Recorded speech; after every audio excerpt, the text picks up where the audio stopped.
Linear equation in two variables. ठीक है, आपने अभी तक लीनियर इक्वेशन को जान चुके हैं कि लीनियर इक्वेशन क्या होता है।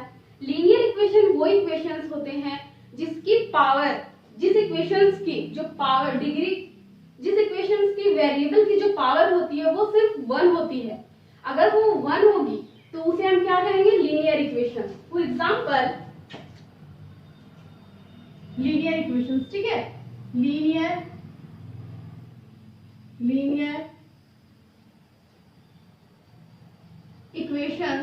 इक्वेशंस में क्या आ जाएंगे, जैसे आप एग्जांपल ले लो 3x + 2 = 0, यही होता है लीनियर इक्वेशंस, है ना, जहां पे क्या 3x की कोफिशिएंट होती है और 2 कांस्टेंट टर्म होता है।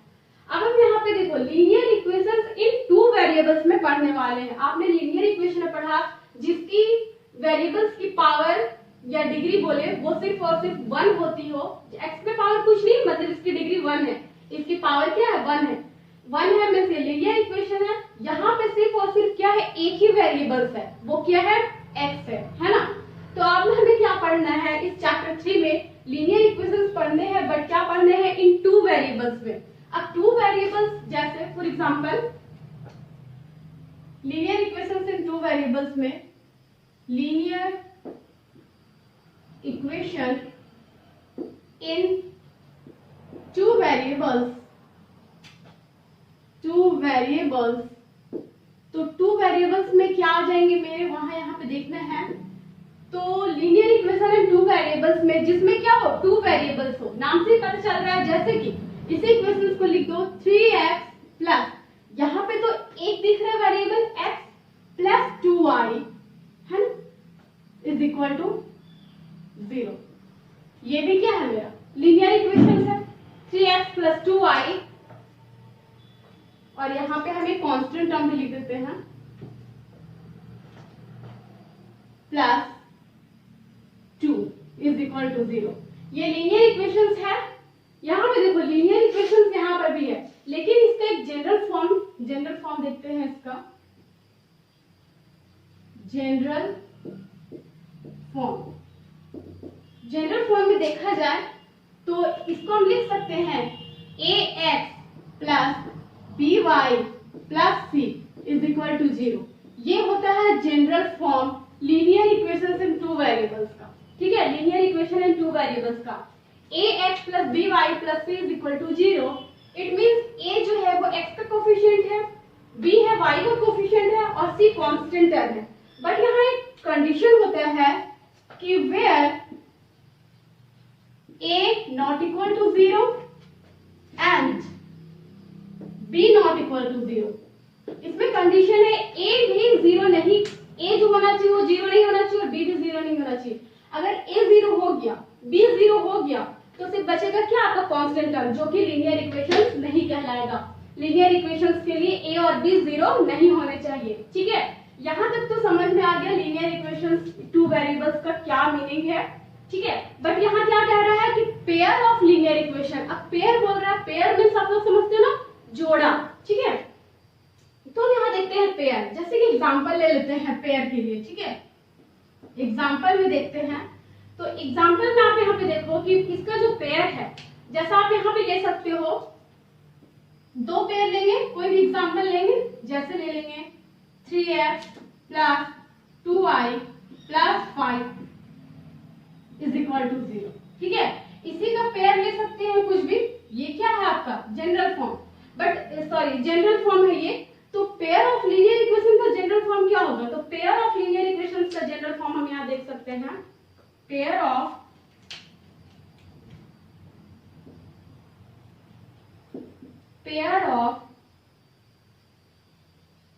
Linear equation in two variables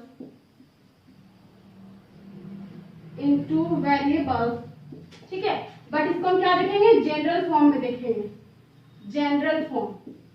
तो इसका जो जनरल फॉर्म होता है वो क्या होता है, तो इसका जो जनरल फॉर्म होता है इसको हम क्या लिख सकते हैं, जैसे ax plus by plus c, ये था लीनियर इक्वेशंस का। तो linear equation in two variables but pair में, तो अगर एक इक्वेशन ले लिया a1x plus b2y plus c1 is equal to 0।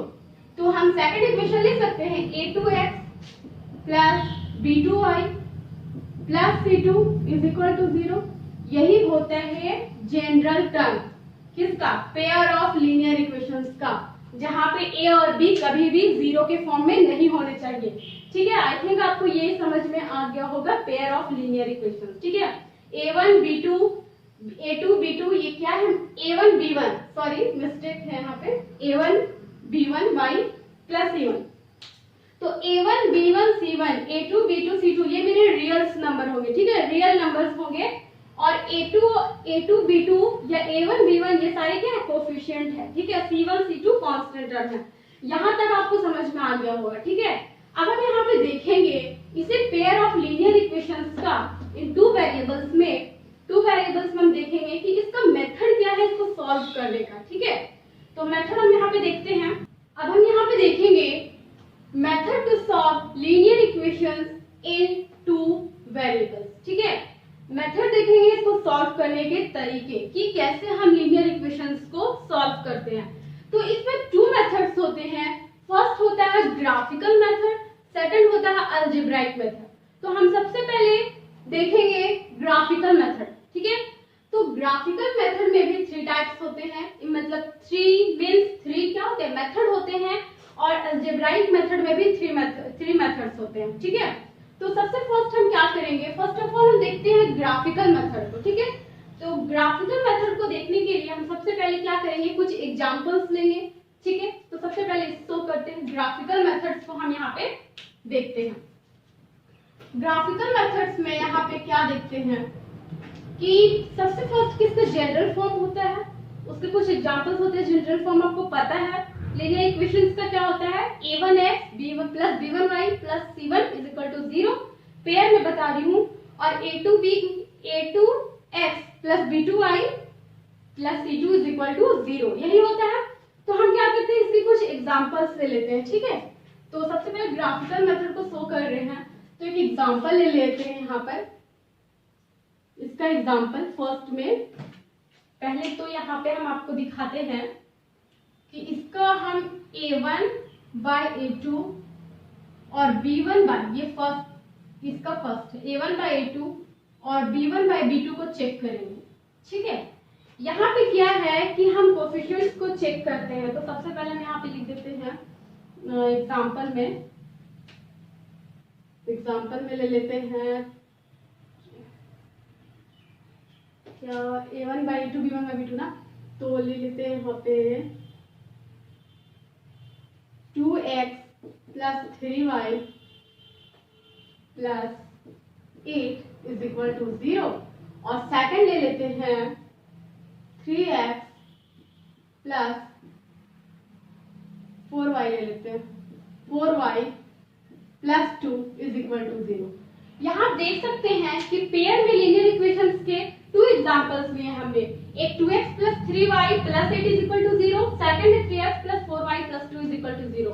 तो आपको पता है कि 2 क्या है, a का कोफिशिएंट है, और 3 क्या है, b का कोफिशिएंट है। सेम इसमें भी। तो यहाँ पे क्वेश्चन से a1 by a2, a1 b1 हम किसको मानेंगे, फर्स्ट इक्वेशंस को a1 b1 c1 मानेंगे, सेकंड इक्वेशंस को हम क्या मानेंगे, a2 b2 और c2।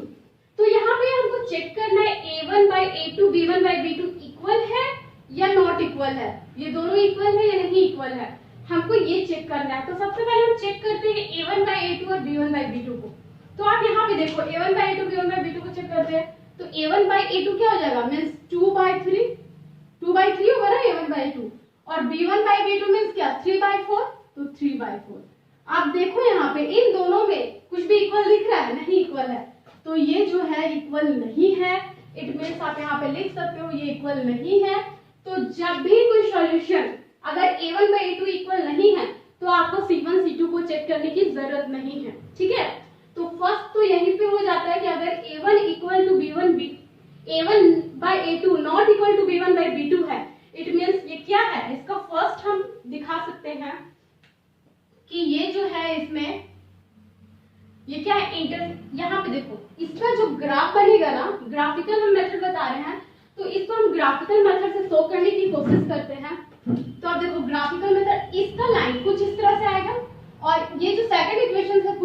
से आएगा, तो क्या होगा, कोई एक पॉइंट पे क्या करेगा, इंटरसेक्ट करेगा। ठीक है, जब भी दो लाइन आपस में टच करे या इंटरसेक्ट करे तो वहां पे सॉल्यूशंस के चांसेस होते हैं कि वहां पे सॉल्यूशन होगा। आप यहाँ देख सकते हो कि ये इंटरसेक्टिंग लाइन है, तो a1 by a2 not equal to b1 by b2 होगा, तो इसी तरह का ग्राफ बनेगा, और ग्राफ बनेगा इट मींस ये क्या होगा, इंटरसेक्टिंग होगा। तो आप यहाँ दिखा सकते हो फर्स्ट इंटरसेक्टिंग लाइन क्या होगा, इंटरसेक्टिंग लाइन है ये। ठीक है, इंटरसेक्टिंग लाइन। सेकंड पॉइंट आप इसमें क्या दिखा सकते हो, फर्स्ट तो इंटरसेक्टिंग लाइन है, अगर कोई भी इसमें क्या है, एक सॉल्यूशन, इसमें क्या होगा, सिर्फ ओनली वन सॉल्यूशन होगा, क्योंकि एक पॉइंट पे कट कर रहा है, ओनली वन सॉल्यूशन या यूनिक सॉल्यूशन भी बोल सकते हैं। तो यहाँ पे लिख दो ओनली वन सॉल्यूशन। ठीक है, ओनली वन सॉल्यूशन। अब आप यहाँ पे थर्ड में देखो, एक और पॉइंट यहाँ पे आपको दिखता होगा, जब भी किसी भी ग्राफिकल मेथड आप सॉल्व करोगे या कुछ भी, जब भी किसी लाइन में यहाँ पे देखो, अगर वो सॉल्यूशन एक सॉल्यूशन हो या फिर दो सॉल्यूशन हो, तीन हो, चार हो, इनफिनाइट सॉल्यूशन हो, अगर सॉल्यूशन हो, कुछ भी हो, सॉल्यूशन एक हो या इनफिनाइट हो, तो आप उसमें क्या लिखोगे कि ये क्या है, मेरा कंसिस्टेंट सॉल्यूशन, ये क्या है, कंसिस्टेंट है। बट एक भी सॉल्यूशन ना हो तो आप क्या लिखोगे, इनकंसिस्टेंट। तो ये क्या है मेरा, ये तो सॉल्यूशन दे रहा है, इट मींस ये क्या है, कंसिस्टेंट। ठीक है, ये कंसिस्टेंट है। तो ये बात आपको समझ में आई। ये ग्राफिकल मेथड के 3 रूल्स है। तो फर्स्ट है a1 by a2 not equal to b1 by b2, अगर नॉट इक्वल हो गया तो आप c1 by c2 नहीं चेक करोगे। अब सेकंड यहाँ पे हम देखते हैं। ठीक है,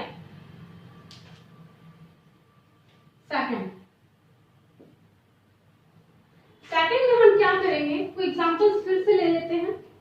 तो ये तो फर्स्ट के लिए था। अब देखो सेकंड का एग्जांपल आप यहाँ पे ले लो, 2x plus 3y plus 4। एक एग्जांपल, एक इक्वेशन ले लिए, सेकंड इक्वेशन आप ले लो, 4x plus 6y plus 8 is equal to 0। कुछ इस तरह का एग्जांपल है। ठीक है, आपको क्या करना है, यहाँ पे क्या चेक करना, क्या क्या चेक करना है, तो आपको यहाँ पे चेक करना है a1 by a2, b1 by b2 and c1 by c2। तो आप यहाँ देखो a1 by b2, अगर a1 by a2, b1 by b2 दोनों इक्वल हो गया तभी हम c1 by c2 चेक करेंगे, वरना हम क्या करेंगे, चेक नहीं करेंगे। तो सबसे पहले a1 by a2, b1 by b2 देख लेते हैं। तो यहाँ देखो, हम देखते हैं यहाँ पे a1 by a2 it means 2 by 4। ठीक है, b1 by b2 means 3 by 6। तो आप यहाँ देखो 2 1 2 2 2 4, 3 1 2 3 और 3 2 6। इट मींस इन दोनों में क्या है, 1 by 2 1 by 2, यानी कि ये क्या हो गया, a1 by a2 और b1 by b2 इक्वल हो गया। तो अब हम c1 by c2 को भी चेक करेंगे। अगर यहीं पे नॉट इक्वल होता तो हम आगे चेक नहीं कर देते, बोल देते ये इंटरसेक्टिंग लाइन है और इसका ओनली वन सॉल्यूशन और ये कंसिस्टेंट है। ठीक है, तो अब हम क्या करते हैं, इसको चेक करते हैं c1 by c2 को। तो 4 by 8 है, 4 1 4 4 2 8। अरे वाह, इसमें भी क्या हो गया, 1 by 2 आ गया, ये तीनों का तीनों इक्वल हो गया। It means a1 by a2 equal to b1 by b2 equal to c1 by c2। अगर तीनों ये a1 by a2, b1 by b2 और c1 by c2 अगर इक्वल हो जाते हैं सारे के सारे, तो इस तरह का जो ग्राफिकल ग्राफ जो हम दिखाएंगे वो किस तरह से दिखाएंगे, जैसे एक लाइन कैसे जाएगा आपका, एक गया मेरा इस टाइप का। ठीक है, और आपको बता दे कि जब तीनों इक्वल हो जाते हैं ना, तो इसी के ऊपर से सेकंड भी लाइन जाता है, इसी के ऊपर से सेकंड लाइन भी आपका जाता है। तो इस तरह के लाइन को हम क्या बोलते हैं, कोइंसिडेंट लाइन। क्या बोलते हैं, कोइंसिडेंट लाइन। ठीक है, अब आप यहाँ पे लिख सकते हो इसका एक पॉइंट, ये क्या है, कोइंसिडेंट लाइन, कोइंसिडेंट लाइन, ये कोइंसिडेंट लाइन होगा। अब आप यहाँ पे खुद ही देखो कि जब ये एक पॉइंट पे टच कर रहा था, ठीक है, या इंटरसेक्ट कर रहा था, तो हम क्या बोल दिए, one solution, it means unique solution. अब यहाँ देखो इसी के ऊपर से टच कर रहा है, ये कोइंसिडेंट लाइन है, तो इसमें बहुत बार टच कर रहा है, इसी के ऊपर से जा रहा है ये लाइन, तो इसमें तो मेनी सॉल्यूशंस होंगे ना। तो यहाँ पे बोल सकते हैं इनफिनाइटली मेनी सॉल्यूशंस। क्या होगा, इनफिनाइटली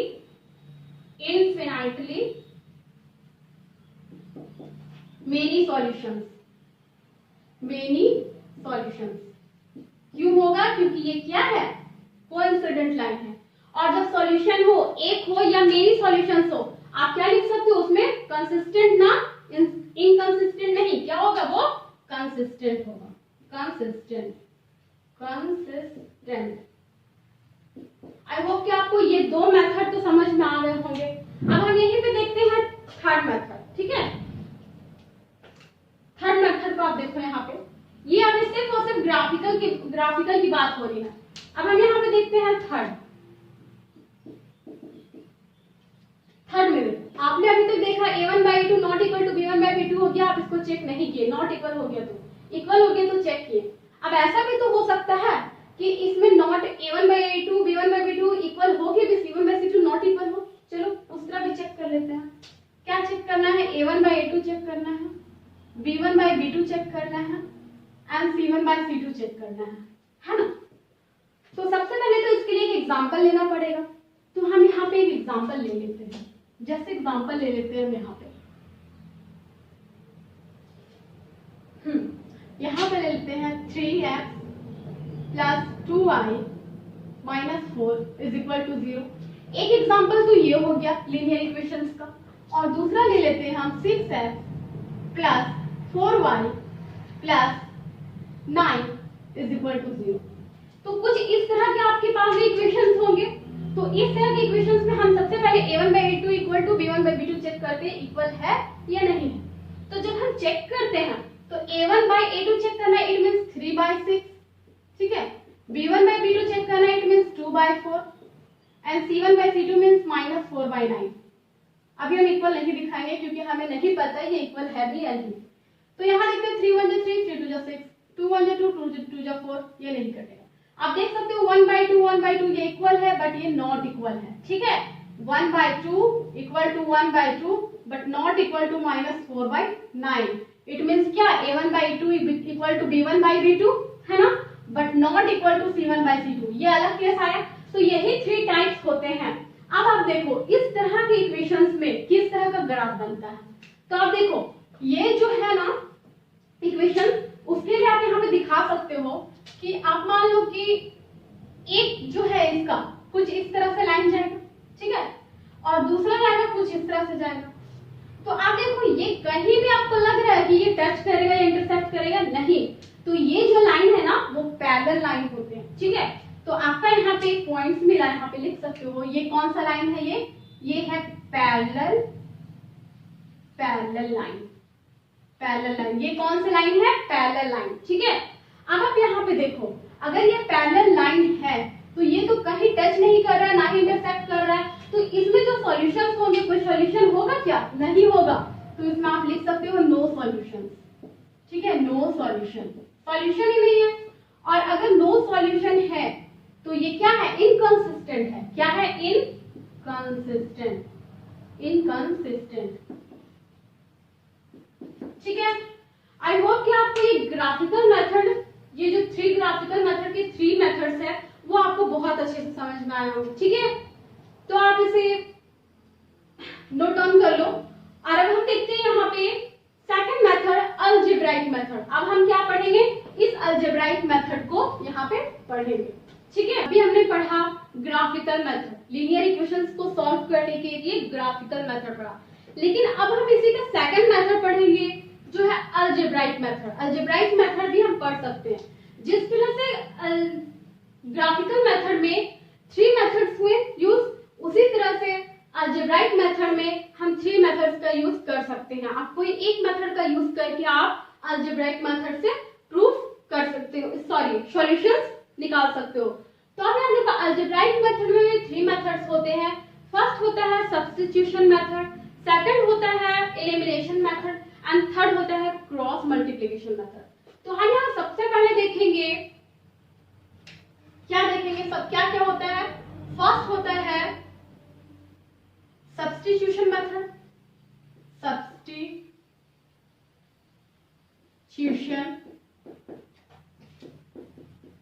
सब्स्टिट्यूशन मेथड, ठीक है।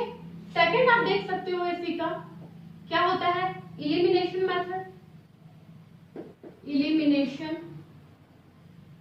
मेथड। एंड जो थर्ड होता है ना वो होता है आपका cross multiplication method, cross multiplication method. ठीक है, तो 3 मेथड्स हम यहाँ पर भी पढ़ेंगे अलजेब्राइक मेथड से पढ़ने के लिए। तो आपको जैसे कि नाम से ही पता चल रहा है, सबसे फर्स्ट आप यहाँ देख सकते हो कि सब्स्टिट्यूशन मेथड। हम सबसे पहले क्या पढ़ेंगे? सब्स्टिट्यूशन मेथड पढ़ेंगे। ठीक है, तो सब्स्टिट्यूशन मेथड आप यहाँ पे देखो, सबसे फर्स्ट है क्या आपका? Substitution method.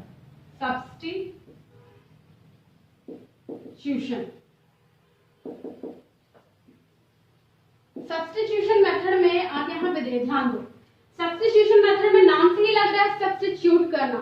कोई भी दो इक्वेशंस हम पढ़ने वाले हैं लीनियर इक्वेशंस का ना, तो लीनियर इक्वेशंस में दो इक्वेशंस लेंगे, उन दोनों इक्वेशंस में तो 2 वेरिएबल्स होंगे, तो उनमें से किसी एक वेरिएबल्स को दूसरे इक्वेशंस में पुट करके वैल्यू निकालना, वही होता है सब्स्टिट्यूशन मेथड। ठीक है, तो आप यहाँ पे देखो कि हम यहाँ पे सबसे पहले तो कोई एग्जांपल्स ले लेते हैं, तभी तो बनाएंगे। तो हम यहाँ पे फॉर एग्जांपल, यहाँ पे एग्जांपल ले लो आप, यहाँ पे आप एग्जांपल ले लो, हाँ, जैसे ले लो x plus y is equal to 4 and हाँ 2x plus 3y is equal to 2। कुछ इस तरह का हम एग्जांपल ले लेते हैं, x plus y is equal to 4 and 2x plus 3y is equal to 2। ठीक है, नहीं तो आप इस तरह का एग्जांपल ले लो, एक x plus y is equal to 4 ले लो और एक x plus y is equal to 40 ले लेते हैं। ठीक है, ये एग्जांपल ले लेते हैं। इसी मेथड से हम आपको बताते हैं सब्स्टिट्यूशन मेथड क्या होता है। तो इसमें हम क्या करेंगे, इसे हम क्या करेंगे, एक इक्वेशन 1 मान लेंगे, इसे इक्वेशन 1 मान लेते हैं, इसे इक्वेशन 2 मान लेंगे। मानते हैं ना इक्वेशन 1 इक्वेशन 2। अब क्या करते हैं, इक्वेशन 1 से क्या करेंगे कि कोई एक वेरिएबल, जैसे हम यहाँ लिख लेते हैं फ्रॉम इक्वेशन 1, फ्रॉम इक्वेशन 1 से क्या करते हैं, x minus y is equal to 4 है, तो हम यहाँ पे क्या करते हैं, x के वैल्यू को निकाल लिखते हैं यहाँ पे और y को उधर कर देते हैं, तो 4 प्लस वाई, ऐसे भी लिख सकते हैं, माइनस वाई जाएगा उधर तो y प्लस 4। आप यहाँ देखो x का हम एक वैल्यू निकाले हैं y प्लस 4। अब इसी x को हम क्या करेंगे कि इक्वेशन 1 में पुट कर सकते हैं, ये इक्वेशन 2 में आप जो भी वैल्यू निकाले, जैसे इक्वेशन 1 से निकाले अब हम इसे इक्वेशन 2 में पुट कर देते हैं x का वैल्यू। ठीक है, तो आप यहाँ देखो, यहाँ पे हम इक्वेशन 2 में फ्रॉम इक्वेशन 2 से देखो, फ्रॉम इक्वेशन 2 में x का वैल्यू पुट कर देंगे, तो x प्लस y है ना, तो x की जगह क्या हो जाएगा, y plus 4 and plus y is equal to 14 हो गया। अब आप यहाँ ध्यान दो, y plus 4 plus y is equal to 14, तो आप यहाँ पे क्या लिख सकते हो, y plus y it means 2y plus 4 is equal to 14। अब आप यहाँ पे देखो, आप यहाँ देखो 2y plus 4 is equal to 14 है, तो आप यहाँ देखो ऐसे लिख सकते हो 2y है ना प्लस 4 है, आप प्लस 4 को इक्वल को उधर ले जाओगे तो 14 minus 4 it means 2y is equal to 10, it means y is equal to क्या हो जाएगा, 10 by 2 मींस 2 5 जा 10, it means y is equal to 5। आपके पास y का एक अच्छा वैल्यू आ गया। ठीक है, y इज इक्वल टू 5। अब आप कर दो क्या, y का वैल्यू पुट कर दो, आप किसी भी इक्वेशंस में आप पुट कर सकते हो, इक्वेशन 1 इक्वेशन 2। ठीक है, तो हम यहाँ पे लिख सकते हैं कि putting y is equal to 5 in equation 1। अब हम इक्वेशन 1 में पुट करते हैं y का वैल्यू, तो equation 1 x minus y is equal to 4 है ना, क्या है x minus y is equal to 4। आप क्या करो, y का वैल्यू तो जान रहे हो, x माइनस वाई का वैल्यू 5 इज इक्वल टू 4। आप क्या करो, x इज इक्वल टू, ये जो माइनस 5 है इक्वल किधर जाएगा तो प्लस 5, तो 4 plus 5 it means x is equal to 5 4 क्या हो गया या 9। इट मीन्स आप यहाँ पे देखो कि सब्स्टिट्यूट करके आप क्या किए, x का भी वैल्यू फाइंड कर लिए एंड y का भी वैल्यू फाइंड कर लिए, x और y आपने दोनों फाइंड कर लिया। ठीक है, तो यही होता है मेरा सब्स्टिट्यूशन मेथड। किसी भी एक इक्वेशन से या तो x का वैल्यू या तो y का वैल्यू हम यहाँ से क्या करेंगे, मान लेंगे x = y + 4, इस तरह से निकाल लेंगे और उसको हम क्या करेंगे फिर दूसरे इक्वेशंस में पुट करके y का वैल्यू निकाल लेंगे और उसी y को फिर कोई भी इक्वेशंस में पुट करके x का वैल्यू निकालेंगे। ये होता है मेरा सब्स्टिट्यूशन मेथड। ठीक है, अलजेब्राइक मेथड है यही। ठीक है, अलजेब्राइक मेथड में फर्स्ट मेथड आता है आपका सब्स्टिट्यूशन मेथड। आई होप कि आपको ये सब्स्टिट्यूशन मेथड अच्छे से समझ में आया होगा। अब हम देखते हैं इसी का सेकंड मेथड, एलिमिनेशन मेथड। ठीक है,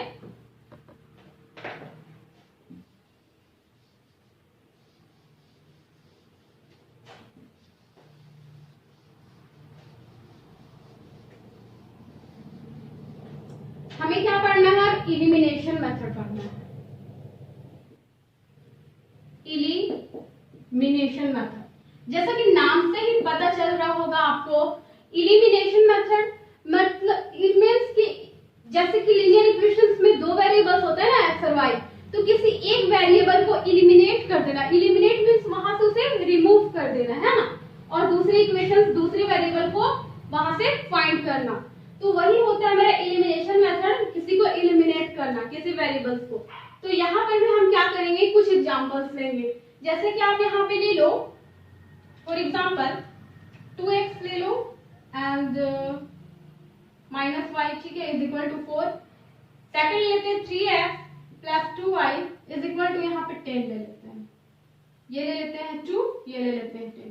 आप कुछ भी एग्जांपल्स ले सकते हो। तो हम यहाँ पे लिए हैं 2x - y = 2 and second equation 3x + 2y = 10। तो इसे क्या करना, आपको एलिमिनेशन मेथड का यूज करना है।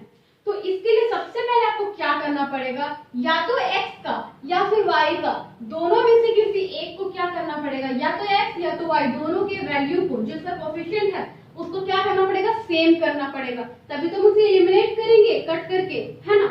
तो अब यहाँ ध्यान दो कि यहाँ 2x है, यहाँ 3x है। चलो x को ही हम एलिमिनेट करते हैं, तो इसके कोएफिशिएंट को तो सेम करना पड़ेगा। तो हम क्या करेंगे कि इसी में क्या करेंगे कि 2 यहाँ पे क्या करेंगे, मल्टीप्लाई कर देंगे। इक्वेशन 1 में ही क्या करेंगे हम कि किससे मल्टीप्लाई करेंगे, इक्वेशन 1 में ही हम क्या करेंगे, 3 से मल्टीप्लाई कर देंगे। यहाँ पे क्या करेंगे, मल्टीप्लाई कर देंगे 3 से, इसके कोएफिशिएंट से 3 से, 3 × 6। और सेकंड वाले इक्वेशन में क्या करेंगे, इस 2 से मल्टीप्लाई कर देंगे, यहाँ पे 2 से मल्टीप्लाई कर देंगे। अब यहाँ मल्टीप्लाई करके देखते हैं। ठीक है, तो 3 सारे टर्म्स मल्टीप्लाई होंगे, तो 3 × 2 = 6x - 3y = 3 × 2 = 6 हो गया। अब 2 से मल्टीप्लाई करते हैं तो 3 × 2 = 6x प्लस 2 2 2 2 = 4y = 10 × 2 = 20। तो अब यहाँ देख सकते हो कि एक नया इक्वेशन है आपके पास, तो आप इसे इक्वेशन 3 मान लो एंड इक्वेशन 4 मान लो। ठीक है, अब आपके पास इक्वेशन 3 एंड इक्वेशन 4 आ गया। ठीक है, तो अब आप इक्वेशन 3 और 4 को क्या करो, सब्ट्रैक्ट करो। तो यहाँ लिखो फ्रॉम equations 3 and 4, 3 and 4 से आपको क्या मिलेगा। ठीक है, फ्रॉम 3 and 4 we get। अब आप यहाँ पे देखो फ्रॉम 3 और 4 का यूज करना है, तो 3 में है क्या है आपके पास, 6x है -3y है = 6 है, यही है ना। और सेकंड इक्वेशन क्या, 6x + 4y = 20। अब आप इसे जब सब्ट्रैक्ट करोगे, यहाँ ध्यान दो प्लस प्लस है, आप इसे सब्ट्रैक्ट करोगे तो ये माइनस हो जाएगा, ये माइनस हो जाएगा, यहाँ भी माइनस होगा, ये तो कैंसिल हो जाएगा। -3 और -4 कितना हो जाएगा, -7y = -20 में 6 को जब हम माइनस करेंगे तो कितना हो जाएगा, -14 आएगा, -14। ठीक है, -14 आ गया। अब आप यहाँ ध्यान दो, माइनस से माइनस वाले टर्म खत्म, y = 14 और ये 7 मल्टीप्लिकेशन में तो यहाँ लिख सकते हैं 7, तो 7 × 7 7 × 14, इट मींस y का वैल्यू 2 आ गया। तो आप एलिमिनेट करके y का वैल्यू निकाल लिए। अब y को किसी भी एक इक्वेशन में आप पुट कर दो, आपको x का वैल्यू मिल जाएगा। कितना इजी है, इजी है ना। कोई भी एक वेरिएबल को एलिमिनेट इलिमिनेट कर दो। इलिमिनेट करने पे आपको उस सेकंड वेरिएबल का आपको वैल्यू मिलेगा, या तो y को इलिमिनेट करोगे तो फर्स्ट वेरिएबल का वैल्यू मिलेगा, या फिर फर्स्ट वेरिएबल को इलिमिनेट करोगे तो सेकंड वेरिएबल का वैल्यू मिलेगा। हमें मिला है सेकंड वेरिएबल का value y is equal to 2। अब हम क्या करेंगे, इसको कोई भी इक्वेशन में, मान लो इक्वेशन 1 में पुट कर देते हैं, ठीक है। तो आप यहाँ लिख लो putting y is equal to 2 in equation 1, ठीक है। हम इक्वेशन 1 में क्या करते हैं, y का वैल्यू पुट करते हैं। तो इक्वेशन 1 है 2x minus y is equal to 2। हमारे पास यही था फर्स्ट इक्वेशन। तो फर्स्ट इक्वेशन में आपको y का वैल्यू पता चला है, तो 2x तो रहने दो, y का वैल्यू 2 इज इक्वल टू 2। अब आप यहाँ पे देखो 2x है, ये -2 को हम उधर ले जाते हैं तो क्या होगा, +2 होगा, ठीक है। It means 2x is equal to 2 to 4। So x is equal to 4, या मल्टीप्लिकेशन में तो डिवाइडेड बाय 2, 2 1 जा 2, 2 2 जा 4। x का वैल्यू कितना है आपके पास, 2 आ गया। तो इस तरह से भी हम x का वैल्यू और y का वैल्यू हम फाइंड कर सकते हैं। यही होता है मेरा एलिमिनेशन मेथड, ठीक है।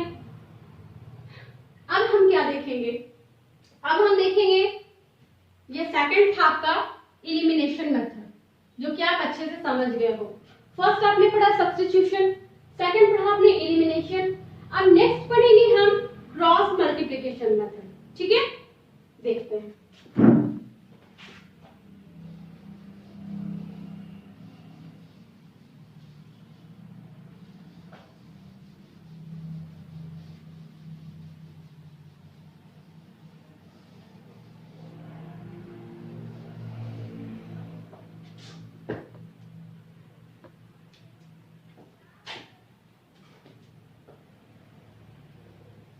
क्रॉस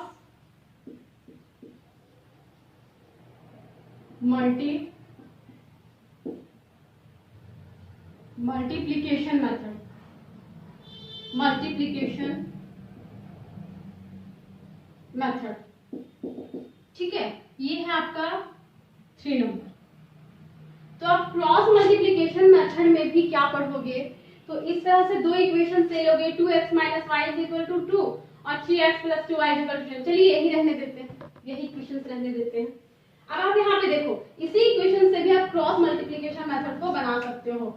यहाँ पे इसका तो एक फॉर्मूला होता है, बट हमें फॉर्मूला रटने की कोई जरूरत नहीं है। आप इससे भी इजीली बना सकते हो, एक बार आप समझ जाओगे तो इजीली बना सकते हो। तो यहाँ पे देखो आपके पास इक्वेशन 1 इक्वेशन 2, क्रॉस मल्टीप्लिकेशन, जैसा कि नाम से ही पता चल रहा है क्रॉस मल्टीप्लिकेशन। आपको क्या करना है, क्रॉस मेथड का यूज करना और मल्टीप्लाई करना, पता चल रहा है ना, क्रॉस मल्टीप्लिकेशन मेथड। तो अब हम यहाँ क्या करेंगे कि इसी से हम क्रॉस मल्टीप्लिकेशन मेथड यूज करेंगे। तो आप यहाँ पे देखो, सबसे पहले तो आप यहाँ पे ध्यान दो कि इस तरह को हम कैसे सॉल्व करते हैं, ठीक है।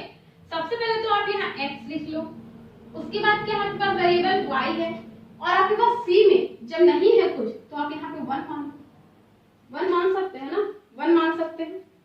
लेकिन एक चीज, जब इस तरह का रहता है ना क्रॉस मल्टीप्लिकेशन में, तो सारे टर्म को इक्वल के इधर ले आते हैं। तो +2 है तो इधर आ जाएगा, सॉरी यहाँ पे आप सबको इधर लेते आओ, +2 -2 मान लो, यहाँ पे +2 है, यहाँ पे +10 है, इक्वल टू 0 कुछ इस तरह का इक्वेशन। आप क्रॉस मल्टीप्लिकेशन करोगे तो सारे टर्म्स आपके ऐसे हो जाना चाहिए। यही दोनों एग्जांपल लिए, आप पहले वाला एग्जांपल भूल जाओ, यही एग्जांपल है, एक इक्वेशन 1 और इक्वेशन 2। आप इसको बनाने का जो तरीका है, वो आप जो भी वेरिएबल आपके पास है और कोफिशिएंट उसको बाहर लिख लेंगे, x है, y और एक कांस्टेंट टर्म के लिए हम 1 मान लेते हैं, ठीक है। अब आप यहाँ पे देखो कि आप यहाँ पे इसको कैसे बनाओगे। तो जब अगर आप x को निकाल रहे हो ना, x की बात कर रहे हो ना, तो x को ढक दो, x को भूल जाओ। ये दोनों टर्म्स में देखो, आपको y नहीं लेना है, y का कोफिशिएंट लेना है। अगर y को भी निकालोगे ना तो y को ढक दोगे, और x को नहीं लेना, x के कोफिशिएंट को लेना है। तो आप x को ढक दो, यहाँ पे -y होगा क्यूब में, और यहाँ इक्वल, यहाँ देखिए आप -y। अगर x की बात करें, x को ढक देते हैं तो यहाँ 10 है, आप यहाँ x को ढक दो, ठीक है। यहाँ पे x को ढक दो तो यहाँ पे 10 है, यहाँ पे -1 है, इट मींस ये क्या होगा, -10 होगा। क्रॉस मल्टीप्लिकेशन मेथड हमेशा नीचे से ऊपर, इट मींस आपको ऊपर का वैल्यू लिखना है ना,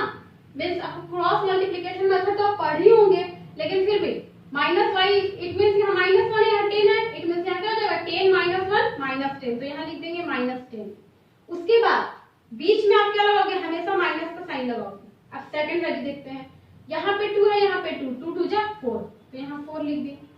अब आप यहाँ पे देखो, अब आप y के लिए लिख रहे हो तो ऑलरेडी यहाँ माइनस वाई एक फॉर्मूला है, ठीक है, माइनस वाई ही होता है।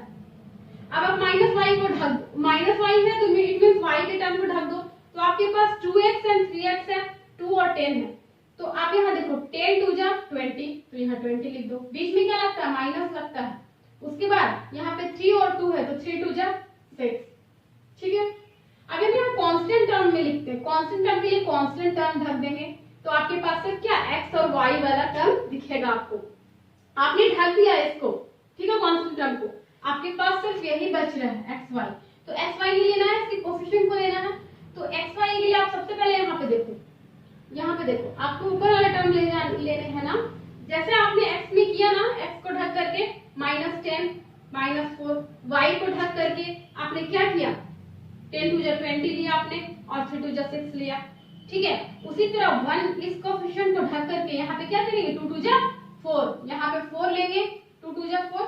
उसके बाद यहाँ माइनस बीच में लगता है, आपको पता ही है, और यहाँ पे 3 एंड -1 कितना हो जाएगा, -3, यहाँ पे -3 हो। ये वाला अगर आपको समझ में आ गया तो इसके नीचे कुछ भी नहीं है, ठीक है। इसमें क्या करना है, x को अगर आपको निकालना है तो x को ढक दे रहे हैं, 10 -1 -10 एंड माइनस बीच में लगता है 2 2, क्या हो जाएगा, 2 2 जा 4। y को ले रहे हैं तो y को ढक देंगे और 10 2 जा 20, 3 2 जा 6, ठीक है। आप कांस्टेंट टर्म को निकाल रहे हो तो क्या करोगे, 2 2 जा 4 and 3 -1, 3 into -1 is equal to -3। यहाँ तक क्लियर होगा। अब जब यहाँ तक क्लियर है तो आप आगे देखो, ये बहुत इजी मेथड है, अगर आप इसे समझ जाओगे तो बेटर, अच्छे तरीके से। x है 10 - 4 कितना हो जाएगा, -14 इज इक्वल टू, यहाँ माइनस वाई है ऑलरेडी, 20 - 6 कितना हो जाएगा, 14 एंड 1। और आप यहाँ देखो 4 माइनस क्या होता है, प्लस होता है ना, इट मींस 4 + 3, तो 4 + 3 क्या, 7। अब आपके पास यहाँ पे 3 टर्म्स दिख रहे हैं, 3 नंबर्स में, x by -14 - y by 14 1/7। अब आप किसी भी दो को लेकर के कंपेयर करके उसका वैल्यू निकाल सकते हो। कैसे, कांस्टेंट टर्म लेना है x के साथ, एक बार y वाले के साथ कांस्टेंट टर्म लेना। तो हम पहले x को देखते हैं। नाउ क्या है, x by -14 इक्वल टू क्या है, 1/7, 1/7 लिख दिया हमने। अब यहाँ से 7 × x 7x, -14 1 जा -14, x इज इक्वल टू -14 तो होगा, और ये 7 क्या होगा, यहाँ आएगा, 7 1 जा 7, 7 2 जा 14। इट मींस आपका x का जो वैल्यू आया है वो -2 आया है, ठीक है। तो इसी तरह से यही होता है क्रॉस मल्टीप्लिकेशन मेथड। अब y को ले लो सेकंड, नेक्स्ट y वाले को ले लेते हैं, y -y/14 है, -y/14 इक्वल टू कांस्टेंट में 1/7 है, तो 1/7 यहाँ लेंगे, ठीक है। -y × 7 क्या हो जाएगा, -7y इक्वल टू 14 1 जा 14, ठीक है। y इज इक्वल टू, यहाँ तो 14 होगा बट ये क्या होगा, -7 यहाँ चला आएगा, 7 1 जा 7, 7 2 जा 14।